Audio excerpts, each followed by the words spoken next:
Wa minan nasi may yu'jibuka qawluhu fil hayatid dunya.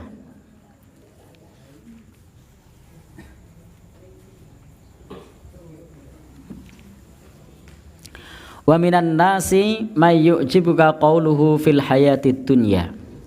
Wa yashhadullah ala ma fi qalbihi wa huwa aladul khisam. Nah, ayat berikutnya ini sudah membahas dengan topik bahasan yang berbeda, yakni membahas tentang orang-orang munafik atau orang-orang yang terjangkit penyakit nifak. Penyakit nifak itu adalah penyakit bermuka dua. Ini disebut dengan nifak atau munafik. Namun demikian, ayat-ayat yang menjelaskan mengenai masalah tanda-tanda semacam ini tidak boleh bagi kita untuk kemudian memvonis seseorang dengan munafik atau memvonis seseorang dengan kata kafir. Jadi dalam Islam kita tidak boleh untuk sembarangan menuduh saudara kita munafik atau menuduh saudara kita kafir. Sebagaimana Nabi Shallallahu Alaihi Wasallam bersabda, "Man qala ya aduallah, aw ya kafir, barang siapa yang berkata wahai musuh Allah atau wahai kafir, walaisa dzalika, sementara yang dituduh tadi bukan musuh Allah dan bukan orang yang kafir, illa hara alaihi, tujuannya kembali kepada dirinya sendiri." Jadi tidak boleh sembarangan untuk menuduh dengan vonis kafir, musuh Allah, munafik atau yang lain. Tetapi tidak mengapa kalau kemudian kita mengatakan bahwa ini adalah gejala atau tanda kemunafikan. Sebagaimana dalam hadis Nabi yang populer disebutkan, ayatul munafik, tanda munafik itu ada 3. Apa kata beliau? Idza haddasa kadzdzaba. Kalau dia berbicara, berdusta. Apakah kemudian orang yang berdusta kemudian kita tuduh munafik? Tentu tidak. Ini adalah salah satu tandanya. Maka boleh kita mengatakan berdusta adalah tanda munafik. Tapi kita tidak boleh menuduh orang itu munafik. Karena ini baru tandanya. Karena tidak setiap yang ditandai begitu itu begitu. Ada orang, misalnya ini kalau dalam kasus yang lain, kasus keduniaan misalnya, ada seorang dipegang jidatnya panas, lalu kemudian wah ini demam berdarah, belum tentu, bisa juga tipes. Nah, jadi meskipun dipegang jidatnya panas, karena itu cuma tanda, jadi baru tanda, jadi belum bisa divonis dipastikan. Bapak dan saudara yang berbahagia yang dirahmati Allah, ibu-ibu yang berbahagia yang dirahmati Allah, kemudian beliau bersabda lagi, kalau berkata berdusta, kemudian yang kedua, wa idza wa'ada akhlafa, kalau berjanji ingkar. Ini adalah tanda nifak, tanda munafik yang kedua. Kalau berjanji suka mengingkari. Tetapi apakah setiap orang yang ingkar janji kemudian munafik? Sekali lagi ini tidak bisa dipastikan. Tetapi kita bisa mengatakan bahwasanya berdusta tanda munafik, ingkar janji tanda munafik, itu yang pasti. Atau kita katakan itu penyakit nifak, itu yang pasti. Nah ini penyakit nifak. Karena apa? Berdusta. Karena apa? Ingkar janji. Kemudian yang ketiga, kata beliau, wa idza tumina khana, kalau diberikan amanah berkhianat. Jadi kalau diberikan amanah berkhianat, kecuali memang sebagaimana yang disebutkan oleh Nabi sallallahu alaihi wasallam, barang siapa arbaun mangkunna fihi, ada 4 tanda siapa yang ada padanya, maka munafiqun khalisun qat, dia betul-betul munafik tulen, kata Nabi. Jadi 4 tanda berkumpul padanya, maka Nabi mengatakan dia munafik tulen. Tapi munafik yang dimaksud adalah munafik amali. Kita tidak boleh menuduh munafik i'tiqadi. Jadi munafik itu ada 2, ada munafik amali, ada munafik i'tiqadi. Munafik amali itu perbuatannya yang munafik. Kalau munafik i'tiqadi itu sampai ke hati-hatinya yang munafik. Adapun urusan hati itu urusan Allah Subhanahu wa ta'ala. Kita tidak pernah tahu tentang hati seseorang. Maka yang disebut oleh Nabi munafik tulen, jika ada 4 tanda, itu adalah munafik dalam arti munafik amali. Jadi dalam arti munafik amali. Apa yang keempat? Wa idza jadala khosoma. Apabila berdebat dia ngeles, curang. Lagi ngomong ke apa, tahu-tahu menyerang pribadi misalnya. Jadi ini berdebatnya dalam keadaan curang. Maka bagaimanapun juga kita sebagai umat Islam tinggalkan perdebatan. Jadi tinggalkan perdebatan. Tidak usah banyak berdebat.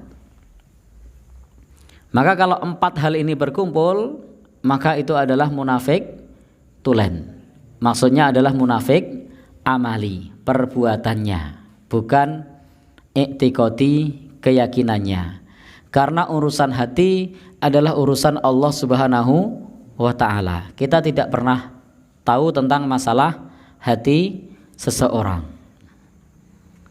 Maka kalau di zaman Nabi, seperti yang disebutkan Abdullah bin Ubay bin Salul, itu adalah mereka munafik i'tiqadi. Lalu bagaimana tahu? Karena Allah memberikan wahyu. Karena Allah memberikan wahyu kepada Nabi sallallahu alaihi wasallam bahwa zahirnya beriman tetapi hatinya kufur. Ya, zahirnya beriman tetapi hatinya kufur. Tampaknya beriman tetapi dalam hati tidak beriman. Inilah yang disebut dengan munafik i'tiqadi atau munafik keyakinannya. Dan ini hanya diketahui di zaman Nabi sallallahu alaihi wasallam dengan wahyu Allah Subhanahu wa ta'ala. Itu berbeda dengan kondisi kita hari ini. Ketika seseorang disebut memiliki tanda-tanda nifak, tanda-tanda munafik tadi, itu yang munafik belum tentu i'tiqadi. Bisa jadi hatinya masih tetap beriman, tetapi karena suatu dan lain hal dia berbohong.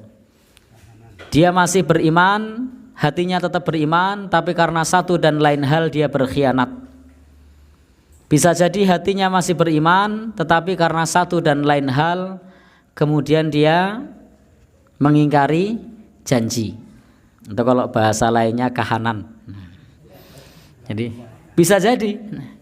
Sehingga jangan sampai kemudian kita memutuskan dengan tuduhan-tuduhan munafik secara gegabah.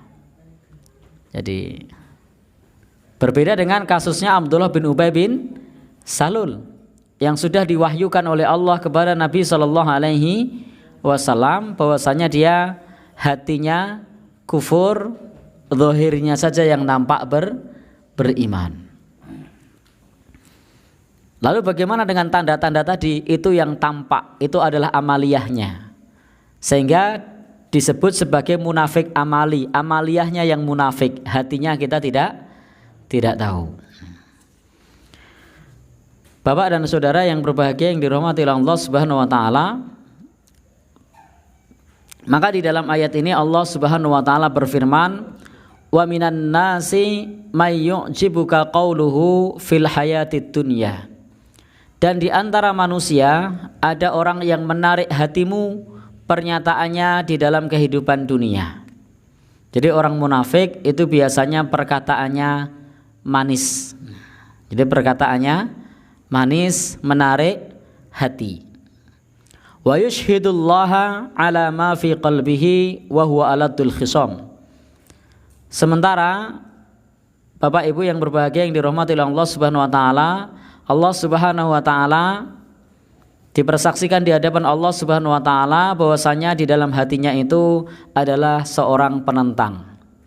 Jadi apa yang diucapkan itu berbeda dengan apa yang ada di dalam hatinya. Nah, inilah yang disebut sebagai seorang yang bermuka dua atau seorang yang munafik.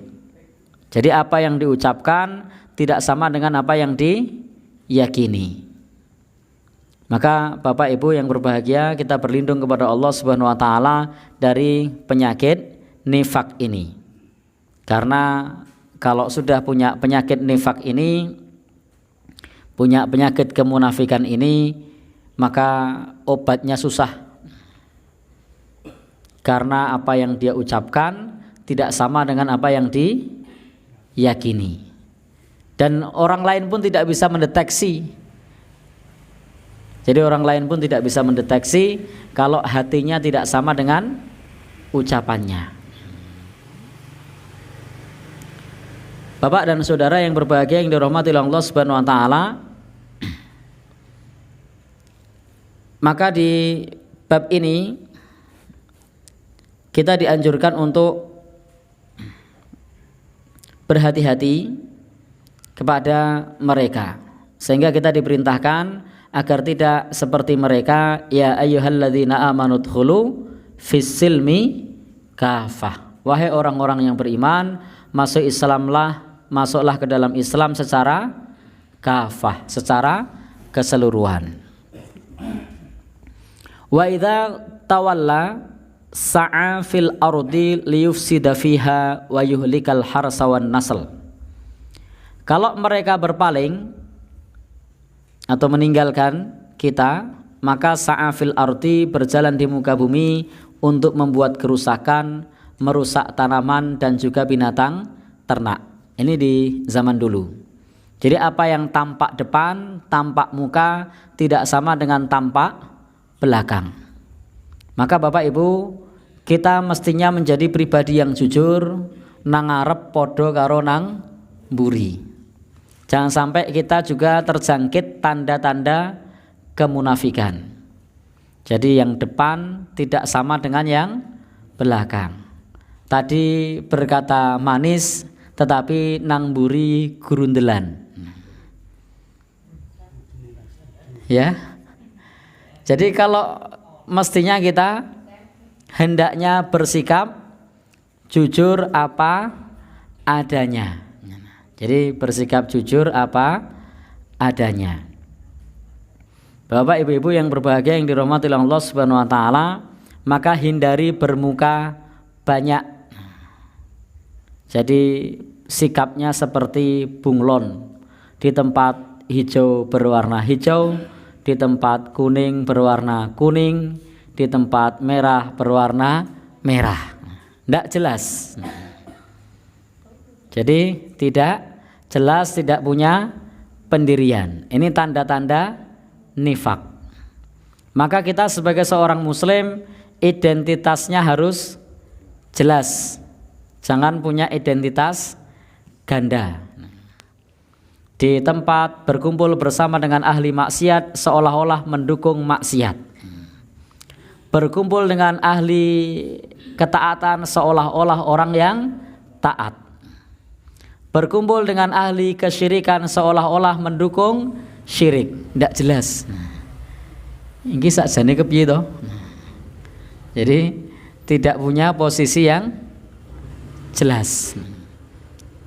Bapak Ibu, dalam pandangan awam memang ini seolah-olah baik. Kabeh dikumpuli, kabeh diombyongi. Islam memang tidak melarang kepada kita bergaul kepada siapapun, tetapi identitas harus jelas. Kalau kita bergaul dengan orang yang melakukan kesyirikan, jangan ikut kesyirikan. Kalau kita bergaul dengan orang yang bermaksiat, jangan ikut maksiat.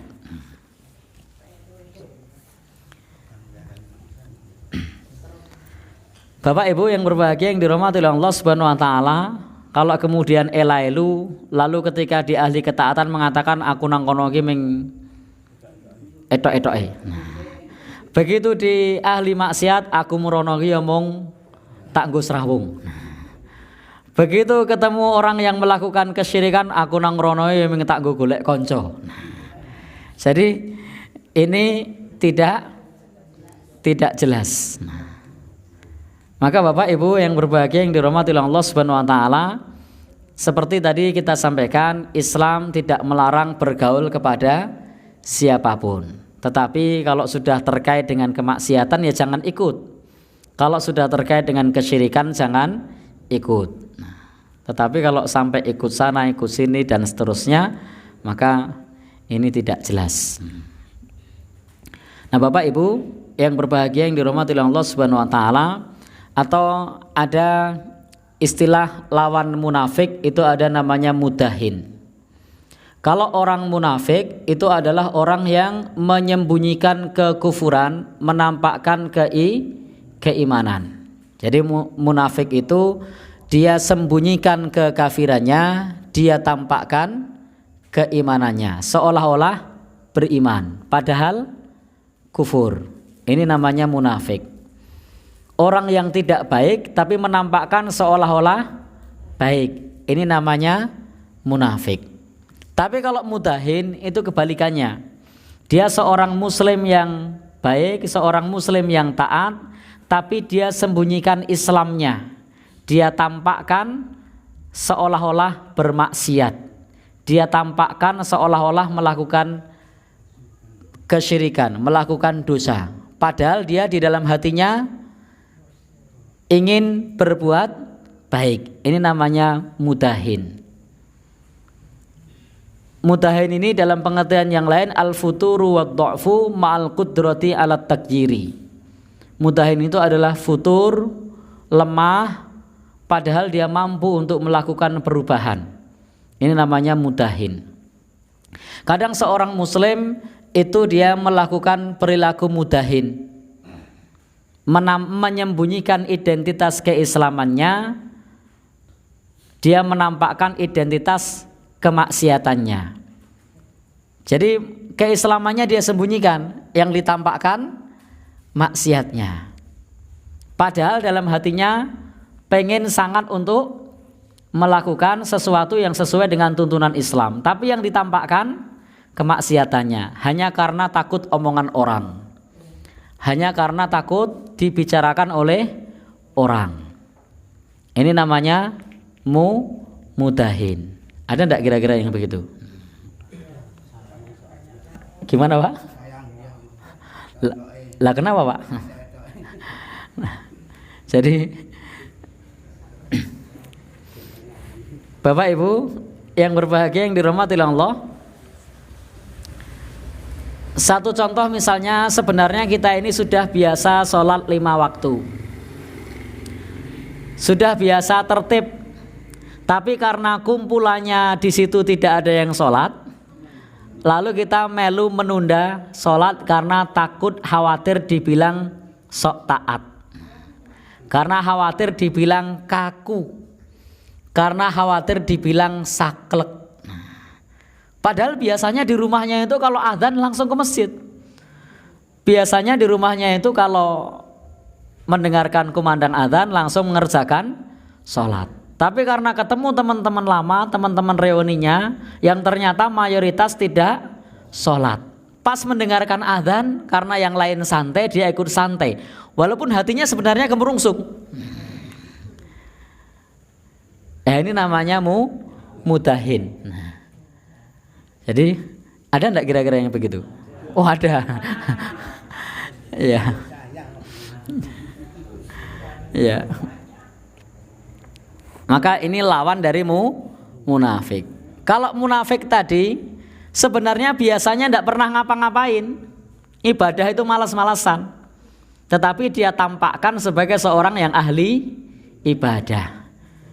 Jadi Di sosial media itu tampaknya nasihatnya sangat indah sekali. Ternyata kesehariannya sholat wira tahu. Nah, jadi dia tampakkan yang beriman, tampakkan yang soleh, tampakkan yang baik. Padahal hatinya tidak soleh, hatinya menolak. Tapi kalau mudahin tadi kebalikannya. Bapak Ibu yang berbahagia yang dirahmati oleh Allah Subhanahu wa taala, mudahin ini juga biasanya kalau ada acara-acara yang berbau kesyirikan misalnya, atau yang tidak ada tuntunannya, kita sudah tahu kita diundang sebenarnya tidak boleh hadir karena menyembelih sesuatu untuk selain Allah misalnya, yang mestinya kita kalau tidak bisa mengingatkan, kita tidak usah hadir. Tetapi pada saat yang sama, wah koncone dorono kabeh, nek ra merono ra kepenak karo kancane, ra kepenak karo liyane. Padahal jelas-jelas di situ adalah menyembelih untuk selain Allah Subhanahu wa taala sebagai tumbal kali gede misalnya kan. Nah. Lalu kemudian kira-kira datang apa enggak? Enggak. Lah itu yang muslim yang jelas. Tapi kalau yang mudahin hadir. Kenapa? Karena khawatir dibilang ora podo karo liyane. Nah, jadi teman-teman, Bapak Ibu yang berbahagia yang dirahmati Allah, itu kebalikan dari nifak atau kebalikan dari munafik. Justru takut, khawatir menyembunyikan tentang pendiriannya. Dia pendiriannya ini baik, keyakinannya itu baik, tapi dia sembunyikan.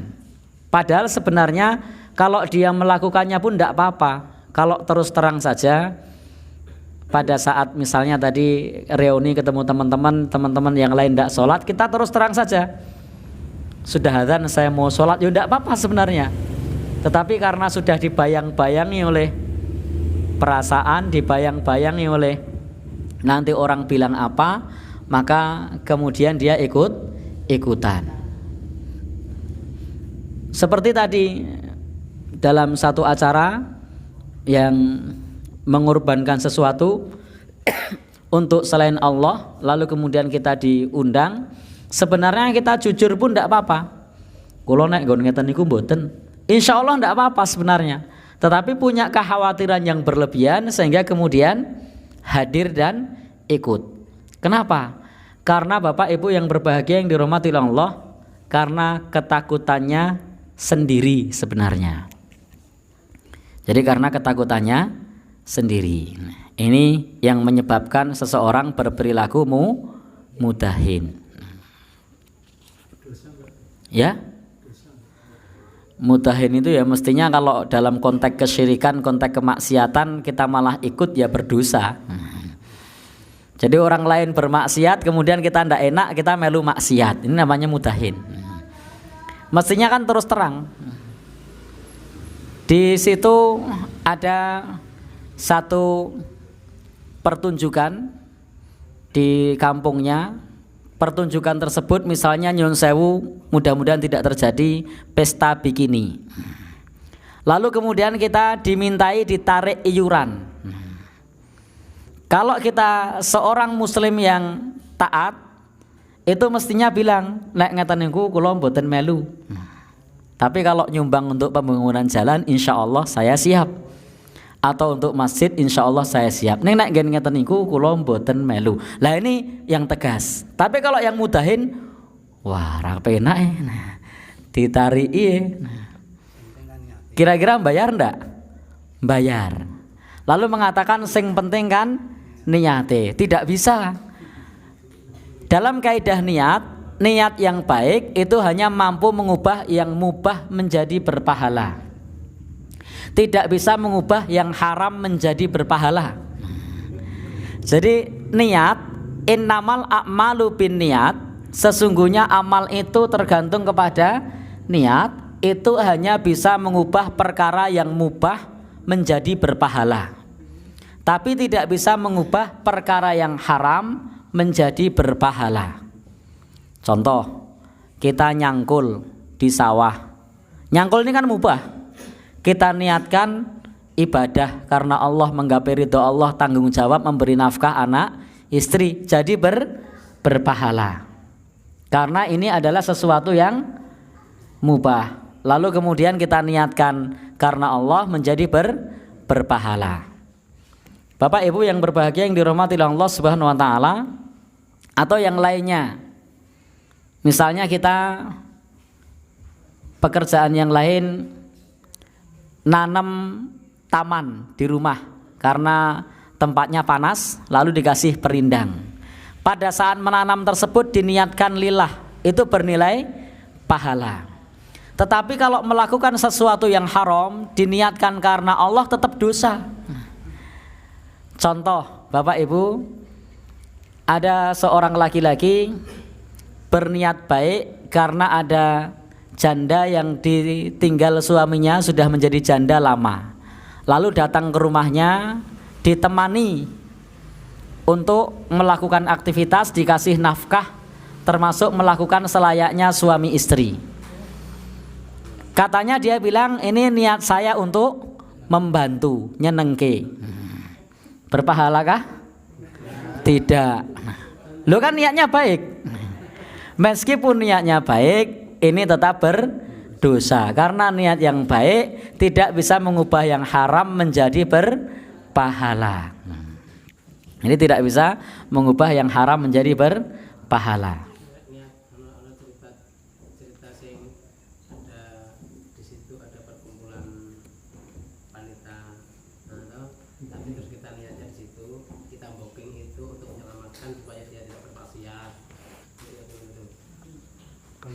Ini ada pertanyaan yang aneh ini.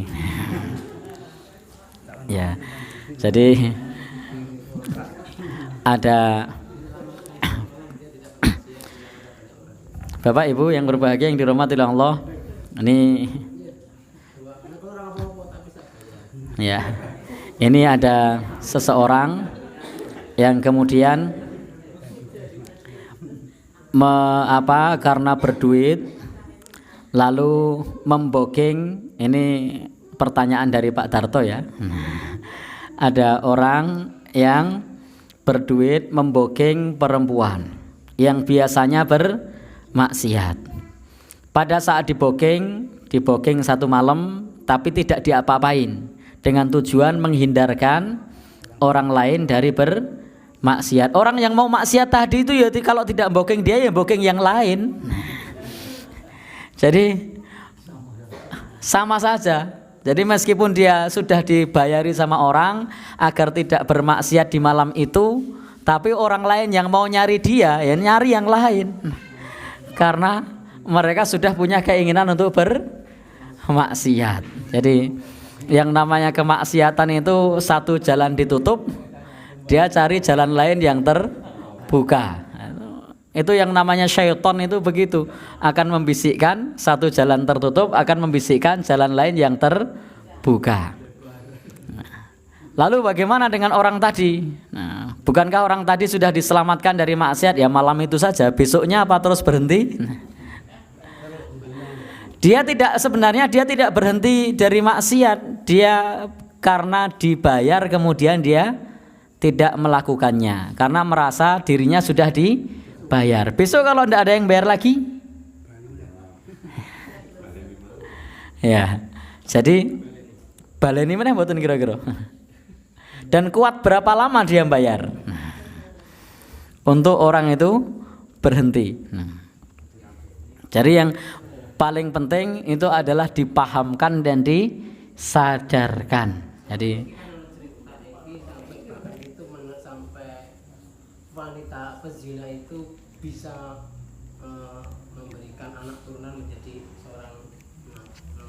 Ya, saya juga tahu tentang cerita itu, tapi kan cerita ini kondisinya dalam kasus tersebut, Bapak Ibu yang berbahagia yang dirahmati Allah Subhanahu wa taala, yang asarnya juga apakah bisa dipertanggungjawabkan atau tidak, dan butuh berapa uang dia untuk melakukan itu. Artinya kan kalau sekali semalam berapa misalnya kan, lalu kalau sebulan berapa, Kalau setahun, terus siapa yang mau membayari? Itu memang harus orang-orang tertentu kalau memang dia mau ngebosi yang begitu. Lebih baik dibayari, undangkan tokoh agama kon nyeramai. Tiap hari diceramai begitu ya berubah dia. Jadi dia bayar 2 orang. Kumpulkan semua orang, lalu kemudian dibayari, undangkan ustadz atau tokoh agama atau ulama atau siapa untuk diberikan pencerahan. Ini kira-kira gelem ngrungokke ora kowe? Ya. Ya.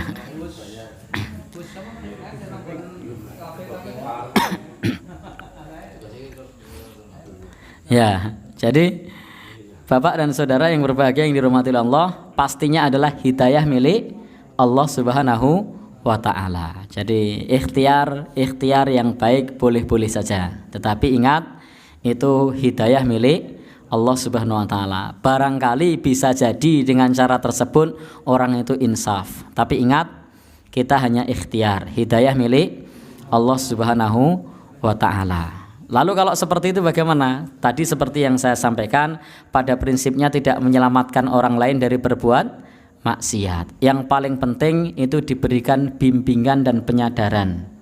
Jadi yang paling penting itu diberikan bimbingan dan penyadaran. Maka saya secara pribadi itu tidak sepakat kalau ada seorang muslim kemudian datang ke tempat pemujaan lalu pemujaannya itu dihancurkan. Kenapa? Karena ini tidak membawa manfaat. Justru malah orang semakin benci dengan orang yang taat kepada Allah. Tuh, kerjaannya merusak. Sudah tidak begitu, masuk koran, viral di sosial media karena merusak tempat pemujaan. Bapak dan saudara yang berbahagia dituduh teroris lagi, ya kan? Jadi yang paling penting adalah orang yang melakukan pemujaan tadi didakwahi, disadarkan bahwa tindakannya memuja berhala itu adalah keliru. Nah, ini yang benar. Jadi bukan kemudian dengan merusaknya. Karena dengan merusaknya itu justru Bapak Ibu yang berbahagia yang dirahmati Allah Subhanahu wa taala, yang terjadi bukan menyadarkan tapi malah membuatnya semakin benci. Tapi yang paling baik adalah disadarkan, dipahamkan tentang ilmunya. Bapak Ibu yang berbahagia, itulah kenapa dulu Nabi Shallallahu alaihi wasallam di Makkah selama 13 tahun berhala-berhala itu tetap berdiri kokoh berada di seputaran Ka'bah, tidak dihancurkan. Karena andai misalnya berhala dihancurkan itu mudah, tapi bagaimana mengikis keyakinan masyarakat itu yang tidak mudah. Maka yang terpenting bagaimana keyakinannya dibetulkan, kesadarannya diluruskan, maka berhala itu akan dia hilangkan sendiri. Dan betul ketika mereka semua sudah masuk Islam, mereka sendiri yang membinasakan berhala itu. Maka sebagaimana tadi usaha-usaha untuk melakukan penyadaran terhadap orang yang bermaksiat, itu kalau kemudian malah diboking, dia malah peneran orang nyambut gawe untuk duit. Yang dia pikirkan begitu. Nah, peneran orang nyambut gawe oleh duit. Karena yang dia pikirkan itu kan duit. Nah, jadi peneran orang nyambut gawe oleh duit. Malah kadang-kadang nek pas ora ono gawean mungkin dia nelpon, "Pak, ajeng nyukani arto pinten." Nah, jadi kenapa? Karena yang dia pikirkan itu adalah duitnya, bukan masalah kembali ke jalan yang benar. Maka bagaimana dibimbing ke jalan yang benar, insya Allah dia akan berubah. Tentu tidak semudah mengubah membalik telapak tangan, butuh proses waktu yang lama. Baik Bapak Ibu, kita lanjutkan. Wa idza qila lahu taqillaha akhadathul izzatu bil ismi. Apabila dikatakan kepadanya bertakwalah kepada Allah, maka muncullah kesombongannya untuk berbuat dosa. Jadi di antara tanda-tanda nifak itu adalah mereka kalau dikatakan bertakwalah kepada Allah, maka muncullah kesombongannya untuk berbuat dosa. Jadi kalau diingatkan untuk berbuat dosa, itu malah muncul kesombongannya. Jangan minum minuman keras, saya minum sudah bertahun-tahun sudah mati itu. Jadi ucapannya justru malah bertambah sombong. Misalnya hindari narkoba. Saya beli pakai duit sendiri, tidak pakai duitmu. Jadi malah bertambah sombong. Itu diantara tanda-tanda nifak. Ketika dikatakan kepadanya bertakwalah kepada Allah, maka dia bertambah sombong. Ini saya melakukan pakai duit saya sendiri, saya sendiri, saya tidak ganggu kamu, saya tidak ganggu keluargamu, ngapain kamu ngurusin saya? Dan seterusnya. Maka Allah berfirman tentang mereka, wa idza qila lahu, dan jika dikatakan kepada mereka ittaqillaha, bertakwalah kepada Allah, akhadul izzatu bil ismi, maka kesombongannya di dalam berbuat dosa itu muncul, merasa dirinya gini aku ya ora popo. Bapak Ibu yang berbahagia yang dirahmati Allah, fahasbuhu jahannam, maka cukuplah baginya api neraka jahannam. Bapak Ibu yang berbahagia, Allah berfirman maka cukuplah baginya api neraka jahanam. Ayat ini adalah ayat yang umum yang menjelaskan kepada orang yang sombong dan berbuat dosa itu cukup baginya api neraka jahanam. Tapi tidak boleh kita memvonis orang Anda masuk neraka. Jadi jangan keliru ya. Ini adalah ayat umum, artinya kalau orang itu berbuat dosa, berbuat maksiat, diingatkan untuk bertakwa kepada Allah, tetapi justru muncul kesombongannya untuk berbuat dosa, maka Allah sebutkan cukuplah baginya api neraka jahanam. Ini adalah umum. Tetapi tidak boleh bagi kita kalau kemudian ada orang yang bermaksiat kita katakan kamu masuk neraka. Kenapa? Karena itu mentakyin, menuduh secara personal. Padahal kita tidak tahu akhir hidup seseorang. Siapa tahu besoknya lagi suatu saat dia bertobat dan menjadi lebih baik dari kita dan dosanya diampuni oleh Allah Subhanahu wa ta'ala. Jadi kita jangan sampai tergesa-gesa menuduh orang itu ahli surga atau ahli neraka. Doakan semoga masuk surga. Doakan semoga dijauhkan dari api neraka. Jadi jangan dituduh wah itu wong-wong penghuni neraka itu. Jadi Bapak Ibu, kita tidak tahu kesudahan seseorang. Masih ingat pernah kita kutipkan hadis Nabi, seorang yang soleh masuk neraka. Kemudian kita kutipkan dalam hadis berikutnya, seorang yang nyun sewu berbuat jahat masuk surga. Masih ingat ya? Di situ disebutkan innar rajula la ya'malu bi amali ahlil jannah. Ada orang yang dia beramal dengan amalan penduduk surga. Hatta ma yakunu bainahu wa bainaha illa dhira'un, sampai tidak ada batas antara surga dengan dirinya kecuali satu hasta. Tetapi fayasbiqu alaihil kitab fayamalu bi amali ahlin nar. Pada saat akhir hayatnya dia beramal dengan amalan penduduk neraka. Fayadkhuluha, maka masuk neraka. Padahal seumur-umur dia berbuat baik. Ternyata matinya musyrik, maka masuknya ke neraka. Naudzubillahi min dzalik. Sebaliknya ada orang yang fayamalu bi amali ahlin nar. Dia membiasakan beramal dengan amalan penduduk neraka.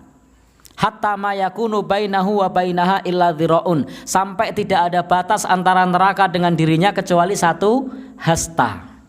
Fayasbiqu alaihil kitab fayamalu bi amali ahlil jannah. Ternyata di akhir hayatnya dia bertaubat dan mengamalkan amalan penduduk surga. Fayadkhuluha, dia pun masuk surga. Jadi kita tidak ngerti nanti su'ul khotimah atau husnul khotimah, nanti taubat atau tidak. Kecuali dengan kata-kata kalau kamu tidak taubat masuk neraka, itu masih boleh. Karena ada kata-kata kalau kamu tidak taubat. Tetapi kalau memvonis seseorang, wah kamu neraka ini. Kenapa? Kamu tak ingetin tambah sombong. Jadi siapa yang jamin kalau suatu saat dia dapat hidayah, dia menerima hidayah.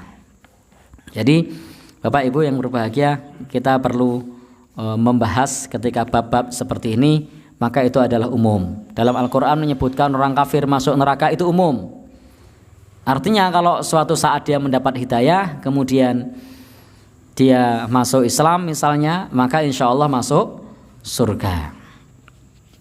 Maka tidak boleh kemudian kalau ketemu dengan orang yang kita anggap sebagai orang yang menolak kebenaran, lalu kemudian kita katakan, oh kamu neraka, kamu juga neraka, kamu juga neraka. Oh, dari mana? Tidak pernah ada yang tahu. Baik. Wa minan nasi may yashri nafsahu bitigha mardatillah wallahu raufum bil ibad. Ya ayyuhalladzina amanu dkhulu fis silmi kaffah wa la tattabi'u khutuwatis syaiton innahu lakum aduwwum mubin. Ayat ini sebagai penutup kita malam ini.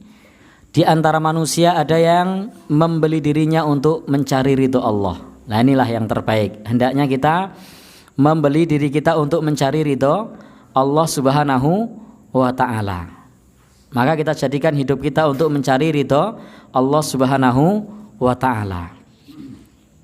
Maka Allah kemudian perintahkan, wahai orang-orang yang beriman, masuklah ke dalam Islam secara kafah dan janganlah mengikuti langkah-langkah setan. Jadi yang terbaik adalah kita membeli diri kita untuk mencari ridho Allah. Maksudnya kita hendaknya mengorbankan, dalam tanda kutip, hendaknya kita jadikan hidup kita untuk mencari ridho Allah Subhanahu wa ta'ala. Dan masuk ke dalam Islam secara kafah, tidak mengikuti langkah-langkah setan. Karena setan adalah musuh yang nyata bagi kita. Demikian pembahasan kita, mudah-mudahan bermanfaat tentang tanda-tanda nifak atau tanda-tanda kemunafikan, dan kita tidak boleh sembarangan untuk menuduh kepada orang per orang. Billahi taufiq wal hidayah. Wassalamualaikum warahmatullahi wabarakatuh.